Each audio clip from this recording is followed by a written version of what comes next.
Hello and welcome to Bbdl Week 1. I'm just gonna do a post-game, like a post-commentary. That's what I'm gonna probably do for this. I don't know if I'll do this for the whole series, but at least I'm gonna do this for Week 1 because I didn't have the chance to record it.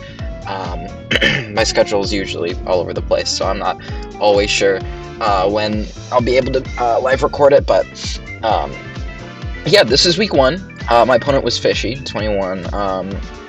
Yeah, they have a very interesting team. So Roaring Moon, Landorus, Tapu Lele, and then you also have Ogerpon Cornerstone, Alomomola, Klefki to back them all up, and then you got 3 supports at the bottom here. Well, mostly supports. You know, these can do whatever, but they're mostly the supporting cast. Now, the thing to note about this league is this is no Terra. So I don't need to worry about Terra Ogerpon. I don't need to worry about Terra Skeledirge. So that made me feel a lot better going into this matchup. I was very unhappy to see that I had to fight an Alomomola already. I hate that Pokemon. But yeah, outside of that, I was pretty okay with this matchup. I felt I had a lot of good pieces. I was kind of laughing that I was already going to do Terrain Wars in Week 1, but it's besides the point. So, now the thing I noticed with his team, first of all, Sneasler does really well here, but not in the way that you think. I'll get into that in a second. Second of all, Klefki with the Psychic Terrain means that it probably isn't going to be clicking a lot of Prankster moves, so I don't really have to worry about it as much as I think. At the same time, Chi-Yu can just hard swap on this, and all the Prankster moves get nullified because I'm a Dark type. So when I started team building for this team, right away, first one I put on the team, I put Gastrodon on the team. Why did I put Gastrodon on the team? Because I want to eat flip turns from Alomomola. I want to stop him from being able to pivot. And here's the other thing, I want Rocks. His removal, extremely weak. I mean, it's an F-Dex, so Landorus gets it, of course. Rotom Frost gets it, but I mean, you're not running Defog on Landorus Incarnate, let's be so honest here. Rotom Frost gets it, but I don't think he has room to bring Rotom Frost. And does Klefki even get Defog? I always forget about... Okay, Klefki does get Defog, yeah, okay. So the other one was Klefki, which, with Prankster, meant I could just go to Chi-Yu and stop it. So I didn't really care. I really wanted my own hazards, is what I'm trying to say. I didn't really care for his Defog. I wanted my own hazards, because the chip would be really, really important. But anyways, yeah, I settled on Gastro. I went with a very simple set, to be honest. I put Gastro on the team, gave it Stealth Rock, Recover, Scald, and then didn't come back to it for a week. Yeah, there wasn't a ton of thought to it outside of I want to eat Storm Drains and I want to put up Stealth Rocks, which, to be fair, I don't think there needs to be much more thought than that with this guy. I decided to go with Fizdef with a Rindo Berry, because it meant I could take one from Ogerpon in case it's something like Trailblaze Swords Dance. I could take one Earthquake or Scald, roll the burn maybe, who knows. It meant I could eat hits from, or defensive investment meant I could eat hits from Okidogi, which is really nice. It meant I could take a hit from Roaring Moon if it was like a D-Dance setup, which would have been really nice. All things that I really felt I felt it was best. Because I felt I was pretty comfortable switching into Lele and the other special mons like Landorus already. Well, I mean, Gastro's never going to be comfortable switching into Landorus anyways. So the special mons that I could switch into, I was okay with. So yeah, next I came to Sneasler. I have these out of order. I just opened them. There's no order to this. I really just started putting mons on my team, and then not thinking about their sets, but going, they have to come. Like Rillaboom, Sneasler, Chi-Yu, they all had to show up here. Just straight up, they had to come. Now I will say, you can see which 6 I brought with my pace here. I didn't bring Raging Bolt. Why did I not bring Raging Bolt? It fucking sucks here. Between letting the Landorus in and Thunderclap being nullified by Psychic Terrain, I was having a lot of trouble figuring out what Raging Bolt could really do in this matchup. And I came to the conclusion it's really not much, and I felt there was more value to be gained elsewhere. Because if we're being honest, if we're bringing these 4, and we're bringing Gastrodon, it comes down to what Oh, okay. Thanks for refreshing. I did not do that. Thanks, Doc. I was worried. It came down to what mon could switch into Landorus, or even beat Landorus. Because, if we're being honest, none of these can. None of these 5 can beat Landorus. And that's an issue. That's a big issue for me. So Scissor was the best option, because it's the only one that, like, the obvious moves of Landorus doesn't kill. Your Earth Powers, your Sludge Waves, those don't kill. So, that's how Scissor ended up on this team. Now, I'll take you through the sets one by one. First of all, I've used Roaring Moon enough to know the dynamic with Chi-Yu here. Chi-Yu gets hardwalled by Roaring Moon. Roaring Moon has more special defense than you think. It's over 100. Actually, it's more around 100, but you get the point. It resists fire, it resists dark. Chi-Yu doesn't really get moves outside of fire and dark. It's just because it's so powerful, Chi-Yu doesn't care that they're resisted most of the time. But he does care in Roaring Moon's case. So I knew that Chi-Yu was never going to be a blaster here. Like Specs, Scarf, they were not an option. So I settled on a Flame Charge set instead. I went with a Jetpack, Overheat, Will-O-Wisp, Flame Charge, Dark Pulse. The goal of this is I don't want Moon being on the field for free. So having that a Jetpack allows me to pivot out. In addition, if he goes something like Olomomola, that means I can pivot out for free into Rillaboom, which I'll talk about why that's really good for me in a second. And then Will-O-Wisp was... I took Will-O-Wisp... Well, here's the thing. You'll notice, first of all, Flame Charge, I thought Flame Charge was really strong here. It lets me get effectively +1 speed on the whole team, right? Well, that's what Flame Charge fucking does. I don't know why I'm explaining that, but I'll be faster than a non-Scarf Landorus, I'll be faster than Cornerstone, I'll be faster than a non-booster speed Roaring Moon, always, if I get 1 Flame Charge. And his most likely Scarfer, in my opinion, is Tapu Lele. And I'll outspeed that too. I also think it's very likely he brings a Scarfer, just because of how fast my team is overall. Obviously Sneasler can be unburdened, which then it wouldn't matter, but just in general, my team is ridiculously fast. Well, not ridiculously, but it's really fast. So, yeah, and then I felt Willow was really strong, because if I can choose based on how the match is going. Like, if I'm reading him to be a more, like a D-Dance setup Sweeper Moon, and I'm struggling to beat it, he's going to switch on Chi-Yu, and I can rip the Will-O-Wisp instead of the Overheat and burn the Roaring Moon. I felt that was really important. I was only ever going to burn when I thought the Roaring Moon was coming in, and I felt it was just better than Flamethrower in a lot of cases. And then I packed Dark Pulse for coverage, obviously, so yeah, that ended up being the Chi-Yu set. I went enough speed to outspeed Tapu Lele at max speed, dumped the rest into Spatak, and gave the extra in the HP. Nothing really special going on there. Next, I came to the conclusion of what to do with my Sneasler. Here's the thing with Sneasler in this matchup, it physically can't do everything, right? Here's the thing, I'm going to run dual stab, okay? CC and Dire Claw are necessary moves to bring, okay? So, between Okie Dokie and, what was the other one that I was annoyed about? Because with one Swords Dance, I don't always win. Because, like, you could do something like Gold Mola and Flip Turn. Klefki can set screens, right? I could bring Brick Break, but that means I'm one less move off. I don't get CC power anymore. But, oh yeah, that's the big dynamic I was looking at. There's a dynamic with Okie Dokie and Skeledirge. If my 3 moves are Swords Dance, Dire Claw, CC, I can only fit one of Throat Chop or Acrobatics in the last slot. So I'm either able to kill the Skeledirge, or I'm able to kill the Okie Dokie. I think the Okie Dokie is more likely to come. I could have read that and run Acrobatics, but at the same time, I still also have to get through a Lomomola. I did not like this dynamic. In addition, there's also Sturdy Ogerpon, so if I never get my rocks up, I'm screwed. I mentioned this already, but Screen's Klefki also fucked me over.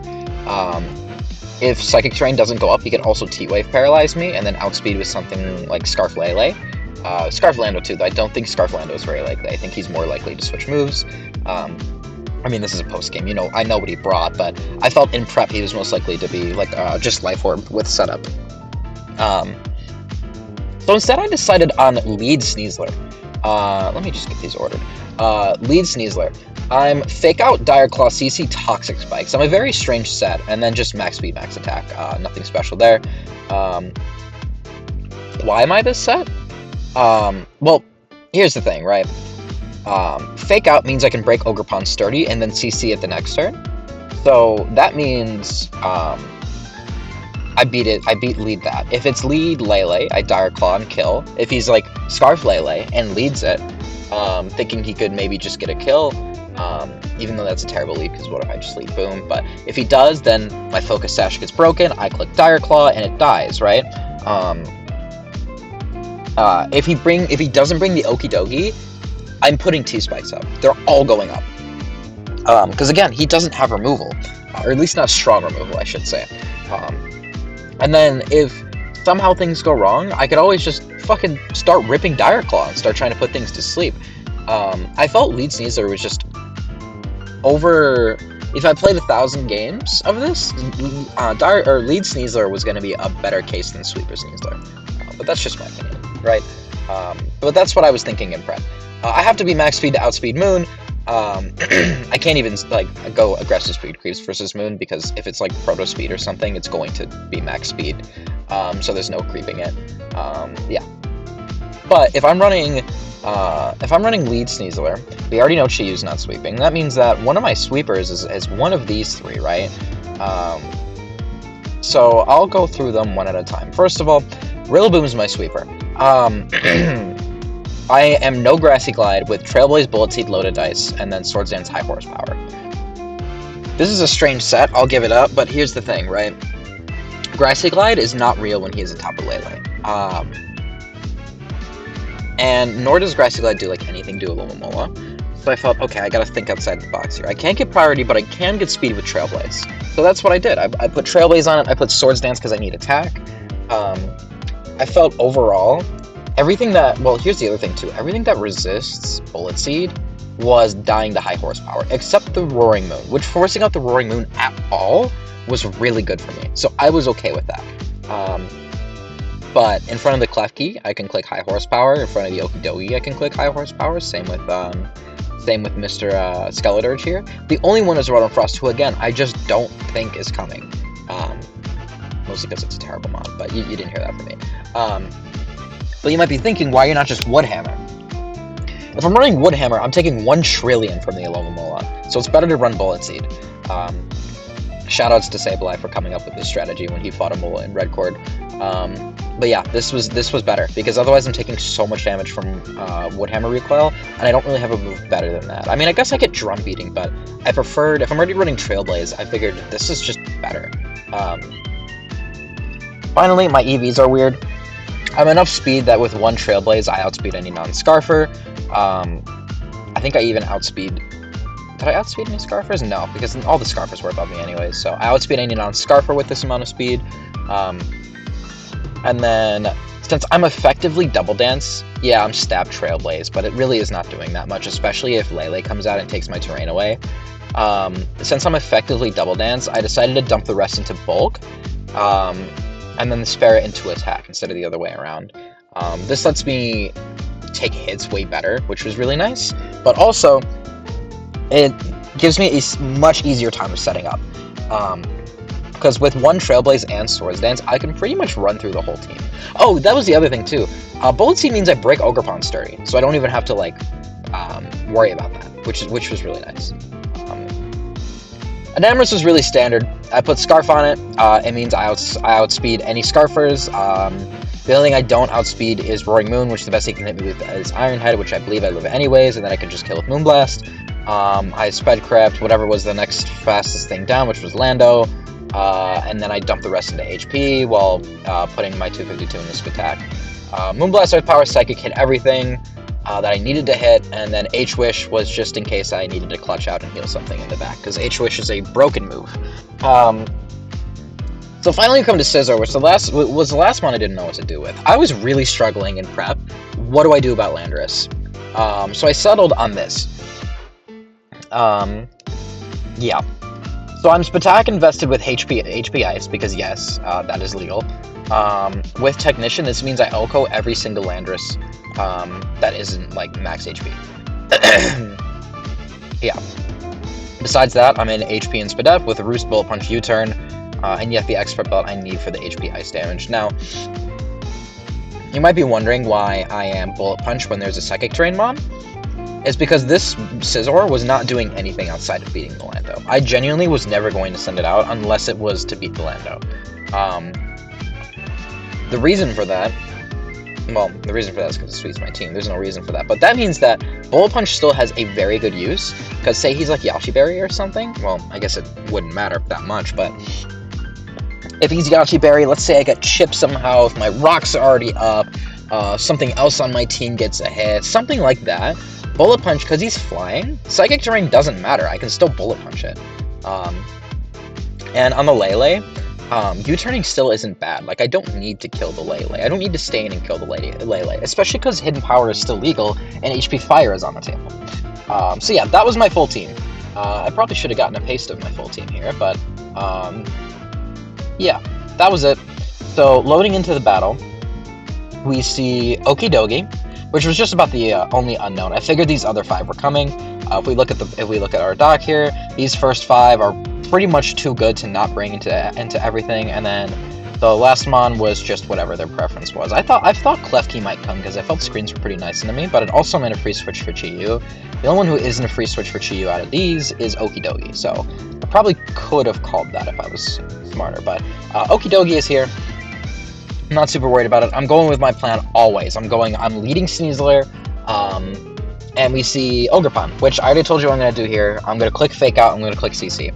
We get the Poison Touch from the Fake Out, which is really nice for me, because it means I don't have to worry about this Ogerpon, this Ogerpon's HP very much. Because even if the Sturdy is broken, this thing still has a relatively good amount of bulk, so, or fine amount of bulk, I should say. So making sure it stays weakened is really nice for me. I'm just going to CC. I don't feel a point in making a read right now. And we're going to see Okie Dokie come out and take 17%. Now, I look at the calcs, and I learned from the calcs that this is max HP, max defense, plus nature, Okie Dokie. 252, 252, like all the way through. This is fully defensive. So I can immediately start making calls on what this Okie Dokie does. Okay. What are the physical mons on my team? It's Rillaboom, it's maybe an Amorous, and let's look at who else, right? That's really it. Sneasler, that's it, right? Rillaboom, maybe an Amorous, who an Amorous gets psychic coverage anyways, and then Sneasler. Those are the 3 that are physical. Well, I guess Scizor too. So what is this Okie Dokie here for? Well, Scizor's not a threat at all because of the Mola, if we're being honest, and he can get rid of Bullet Punch with Psychic Terrain, so he's not worried about Scizor in this matchup. What I'm saying is, while it's good, he would not run max defense for Scizor specifically. Nor do I think he'd do it for Rillaboom. Even though it is nice, I still get high horsepower. And a lot of the time I'm going to be U-turning anyways, and he's not Rocky Helmet to punish that. That means this is here for the Sneasler. So if the intention is for this to beat Sneasler, that means it's not Assault Vest. And we're gonna see he's not gonna reveal leftovers either, right? So that tells me I put this on Covert Cloak. Because even though I'm Sash, I'm putting it on Covert Cloak, so I don't want to Dire Claw it. So I just go Gastrodon. Gastrodon is like the least valuable mon here for the most part. The only thing it's here for is stopping flip turns from a Alomomola, but looking at the dynamic of these teams, I kind of put him on the back foot right away with Sneasler, I feel like, because he didn't get spikes up himself. I'm about to put up rocks for myself. I just don't feel like he's going to have a lot of opportunities to pivot to Mola, so I don't really care for this Gastrodon, nor do I need HP on the Gastrodon, because Mola has no damage output, so it doesn't matter how much damage this Gastrodon takes. As long as it's alive, I can stop Mola from flip turning. He just Psychic Fangs, which makes sense. That only reinforces my idea that this is just here for Sneasler. And I take some Toxic Poison. I get Toxic Chain, which is fine. I put up my rocks because they're the most valuable thing here. Right? Yeah. Now I have my Grass Berry, but I don't do any damage in return. In addition, because I'm Earthquake, I'm mixed, I don't really do any damage because this thing has a lot of defense. I'm worried that he's going to set a spike, So I choose to play aggressive and go straight out to Sneasler. I don't need Sneasler anymore either. It's kind of done its job at this point. It put him on the back foot early, which is kind of what I wanted. And my sash is still intact, so I don't really care what type of hit I take. He chooses Ivy Cudgel, which is 4 times resist on Gastrodon. Clearly he's reading something. He's either predicting an Amorous or Chi-Yu to come in. Likely an Amorous, because I get superpower. But then he'd be faster. So yeah, I don't know. Oh, maybe no, it was the Scizor. He was predicting the Scizor to come in. Yeah, but instead I go hard Sneasler. This is down to about half now, and he just chooses to sack it, which is fine by me. That's a mon off the field I don't have to worry about. Out comes the Okidogi, and I choose a devious idea here. I'm caught between 3 of my moves. I can either Dire Claw, but I'm already putting him on Covert Cloak, so I'm not really like... I really don't want to do that. So my other 2 options are Dire Claw, or not Dire, well, sorry. My other 2 options are CC for Chip or click Toxic Spikes. I decided to go for Toxic Spikes because I figure this Okidogi is not Spadef. He's not Assault Vest. What's most likely going to happen here is I'm going to put up a T-Spike. He's going to kill me. This means I can just go to one of my super offensive pressure mons and force this out and make something take a poison. Something that I'd really like to take a poison. And I kind of map out the next turn, couple turns in my head, and I don't want to give it away, but I know what I'm going to do. I'm going to Toxic Spike here. I'm going to let him kill me with whatever he wants to kill me with. I'm going to go Chi-Yu and click Overheat. So if I'm going to click Chi-Yu, click Overheat, Roaring Moon's going to come out, and then I'm going to go to an Amorous and click Moonblast. That should spread Toxic to Roaring Moon, and he won't go Okidogi because he's not Spadef. So he can't risk taking 2 Moonblasts because it would kill. And I think he wants us alive just because his HP is so nice. So if something wants to come and take Moonblast, it has to be the Mola. The Mola's going to have to get poisoned from T-Spikes. I can basically force T-Spikes from Mola off of this one interaction. Because of my eject pack in the back. So that's what I do. I put up T-Spikes, I go straight to Chi-Yu, and I click Overheat. I did, even though I had thought about that sequence of events, I did consider Will-O-Wisping here, but I figured the momentum was significantly better because I could force more T-Spikes to spread. So that's what I do. This takes big damage. This takes about half. I get my eject pack straight out to an Amorous, and I get to click, I'm not Superpower as I revealed already, I'm just going to click Moonblast. It does about 25 to the Mola. That means that this tells me it is max with Assault Vest. Now I make a bit of a misplay here. I should go Gastrodon and eat the Storm Drain. Because not much really wants to switch in on Scald, if we're being real. Like the only thing is Okidogi, but it's not Spadef invested.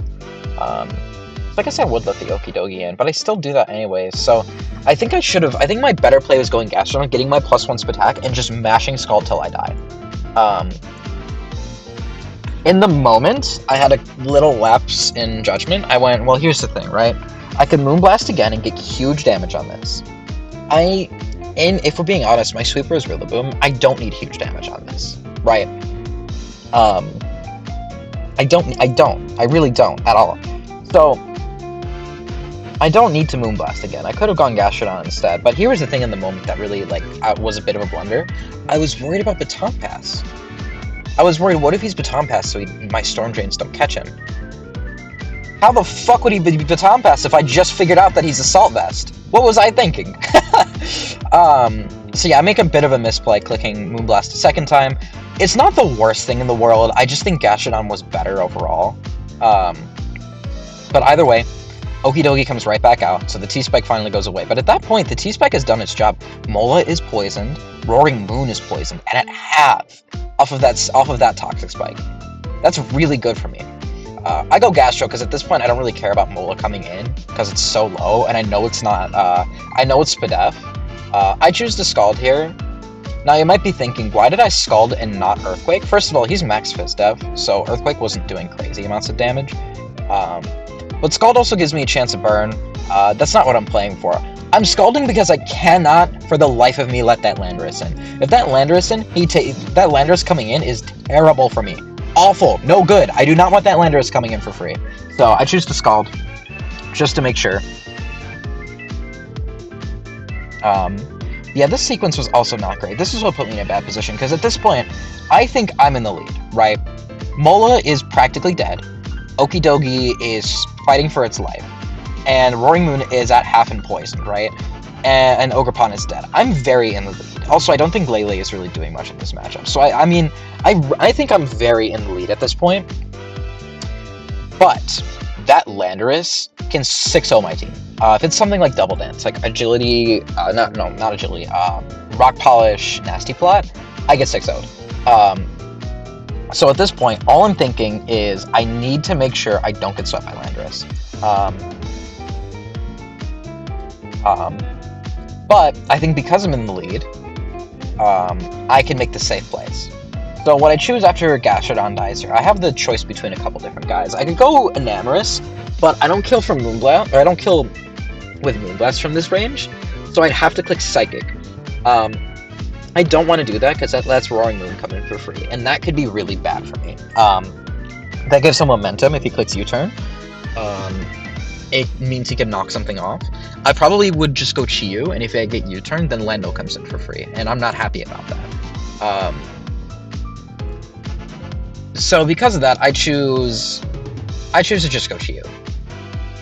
And kill this with Overheat and not let anything else happen. So you know what, maybe...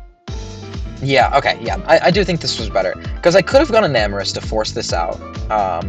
And then he would... And if he doesn't get forced out... Well, he doesn't know that I'm Scarf, so maybe not. Maybe he would just let the Lele in. Yeah, that might have been the better play then. Yeah. But either way, Landorus comes in and I'm -2 Spatak. Yeah, I guess I should have gone Enamorous because he didn't know I was Scarf.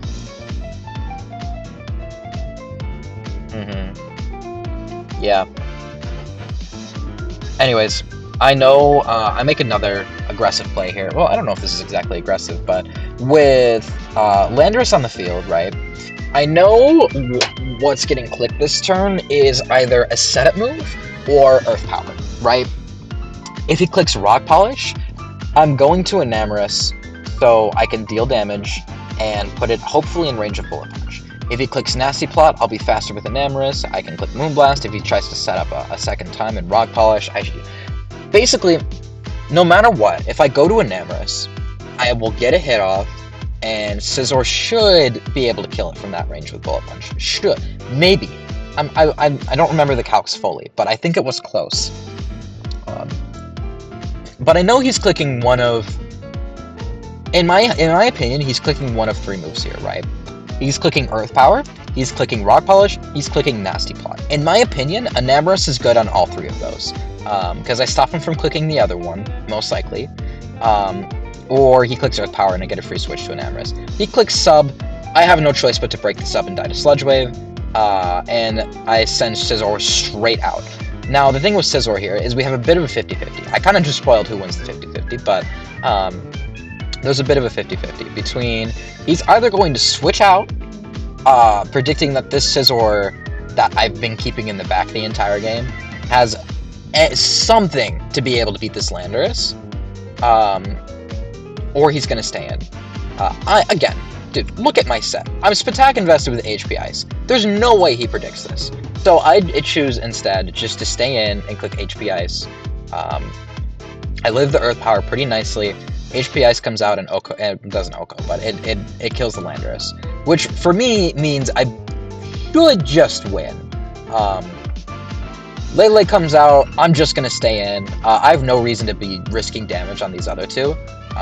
So I just decide I'm going to stay in, and then I'm going to get one of my other guys out. Most likely Rillaboom, based on what he clicks. He clicks HP Fire. I learned from the calcs that this does max 51 to my Rillaboom. Unless he specs. If he specs, though, I farm a Trailblaze, because I live specs. I'll farm a Trailblaze off of him, and then I'll click Bolt Seed for basically the rest of the game. But I go straight to Rillaboom because I need to start setting up at this point. Out comes a Alomomola. I get my Trailblaze. Does a shit ton of damage, and then it dies to poison. So Sneasler gets the kill, which is kind of funny. Lele comes right back out, and this endgame, I think I made a slight misplay. Here's the thing, I looked at the calcs, right?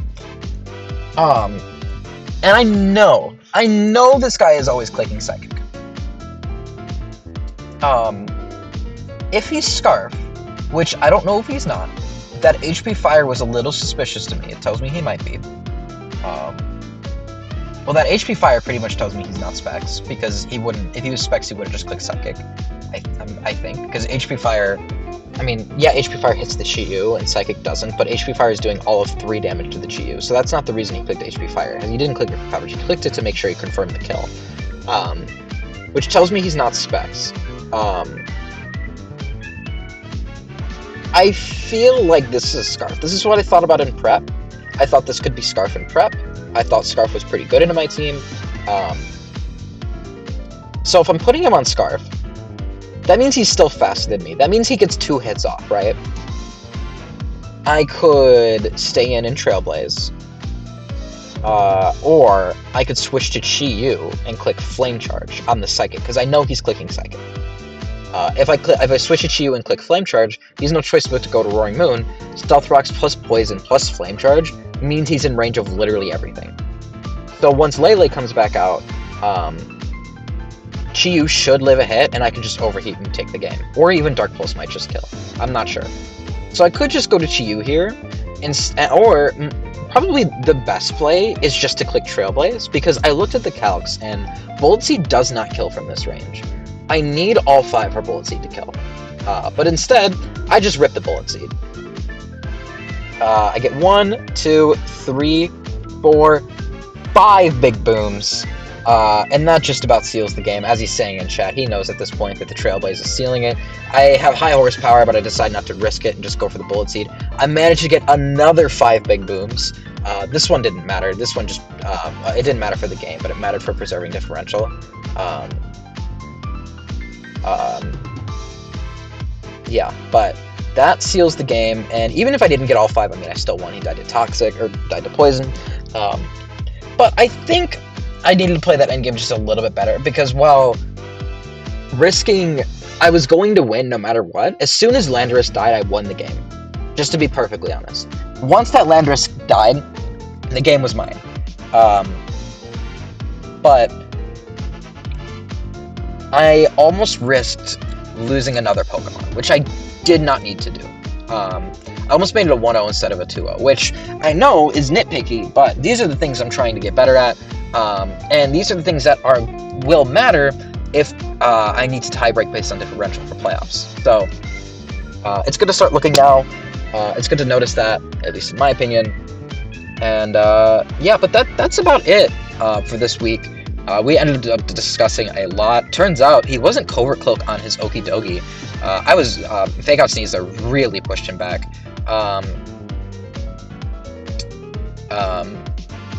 And the other thing we talked about was that Okie Dokie was actually Koba Berry for Acrobatics. So which was, I think, was really good prep. Even though Dire Claw was risky, I do like that he took that risk, because at the end of the day, my Sneasler to sweep this team needed either Throat Chop or Acrobatics to beat Skeledirge or Okie Dokie, depending on which one he chose to beat. Skeledirge was kind of shit in this matchup, so it wasn't hard to assume Okie Dokie was coming. So the obvious set for me then is SD, Grassy Seed, Acrobatics, Dire Claw, CC, right? So that's why he ran Koba Berry, which I do think is really good prep. But I happened to choose this lead Sneasler instead, because I didn't feel like predicting completely exactly what he was going to do. Besides, if we're being honest, this Okie Dokie was literally never ever going to come out until Sneasler did. So there was no way for me to beat it, especially with Psychic Banks. So I liked my opponent's prep. Sub on Lando was really scary. I think Double Dance could have been better, but I think Sub is still really good. I liked my prep. I liked that I got all 5 big booms. And that's about it for you guys. I'll see you guys next week, I guess. Yeah.